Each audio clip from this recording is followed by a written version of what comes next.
Hello everybody, my name is Nathan G and welcome back to another Gunpla review, something I haven't done in a really long time. But for today's purposes, I thought I'd be looking at the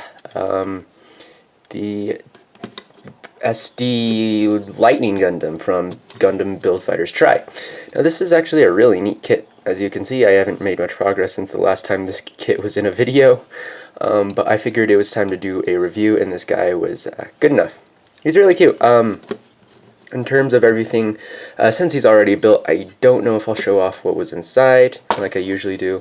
But for a standard SD kit, it actually has a pretty good amount of molded detail, like you can see in the back and in the legs and stuff, with all the different panel lines and stuff, which is pretty good for an SD kit. Proportions are as good as you can expect from an SD kit. I tried some different techniques on this guy when I first got him. I actually got him almost a year ago today, surprisingly. So let's get on with it. So in terms of the head, you have like the different stickers. I just chose to put the eyes because it's an SD kit. Who wants an SD kit to look anime accurate? Like, I mean, like some of the Build Fighter tries were SD kits, and those would be acceptable to make anime accurate, but it's so cute, it's a little chibi. So in terms of head, you don't get a lot of mobility. You can move it about that much up, which is actually pretty good for an SD kit. You can rotate it 360. The head might pop off, but you do have the option for that. Ah! Don't do this to me. There we go. And in terms of the backpack, you can attach this little guy onto the back, make it like a little wave rider thing, or you could make it like an ale pack or something. But taking that off just for the purposes of this video. Joints in an SD kit can always be kind of finicky, like this is about to pop out, like so, but that's alright. Get back in there. There's not really a click, so that's kind of frustrating. But yeah, all these polycaps are super weak. In terms of more articulation, I don't know if this counts, but his helmet pops off. I mean, I guess you could switch it if you wanted to. In theory, if you had another kit like that. The V-fin is actually really nice. I like how that works. But in terms of shoulder articulation, these can, if the peg allows it, to rotate 360, and they have about, they don't have a lot, but they have about this much movement. If you go in and out and up and down, you have about the same. Let's get this out of the way, and I'll talk about that later, as well as this.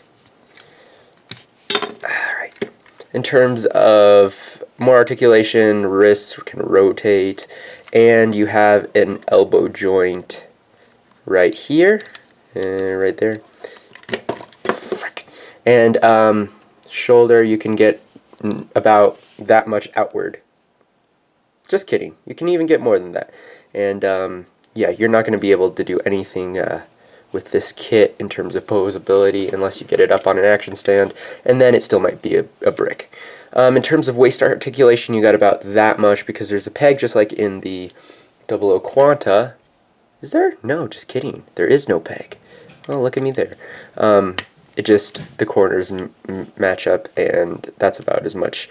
There is no ab crunch. I mean, I guess you could wiggle it around a little bit, get that polycap loose a little bit, but that's about it. No knee bend. You can bring the leg about that far before it stops, and about that much before it goes back. Ankle articulation, oh there. Whoa, calm yourself. You got about that much, that much in terms of upward ankle bend, and that much in terms of backwards. And you have, actually, for an SD kit, it's alright ankle posability, but you can't get him to stand straight. I mean, since he's an SD kit and everything's so low and compact, he has a pretty good base. Like, I mean, yeah, of course he'll get knocked over, but it's pretty solid, unlike, say, the Sanandri Stein over there. In terms of accessories, you do have his little backpack. That just plugs onto a port in his back, in the name backpack. And that kind of just slides in there. Now you have the front of the cockpit. I'm not exactly sure how you transform this guy. I never got it. I never said in the instructions, one or the other. And I like to use this, or it suggests you use this as a shield. So you're going to take this plug right here and peg it into that peg on the back of his arm, like so. And that is what I like to use for his shield.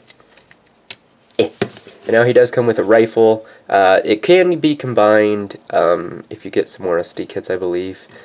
And that just sits right in his hand. It holds it fairly well. Like, I could shake this as much as I want it to and nothing would happen. But it also gives you the option to take this out. I don't know if this was an actual option, but you can plug it into the shoulder. I mean, who wouldn't want to plug something like this into the shoulder? Other than that, I don't know if this actually transforms into a Wave Rider mode. I think it might, but I have no idea. But it is a really good kit. You get seals right here. This kit it's not super seal heavy, but you got some on the knees, the V fin, the eyes, the cameras, of course, and then these green bits here and this gray on the shoulder. It's not too bad. Definitely panel lining and painting to do, or still have yet to do.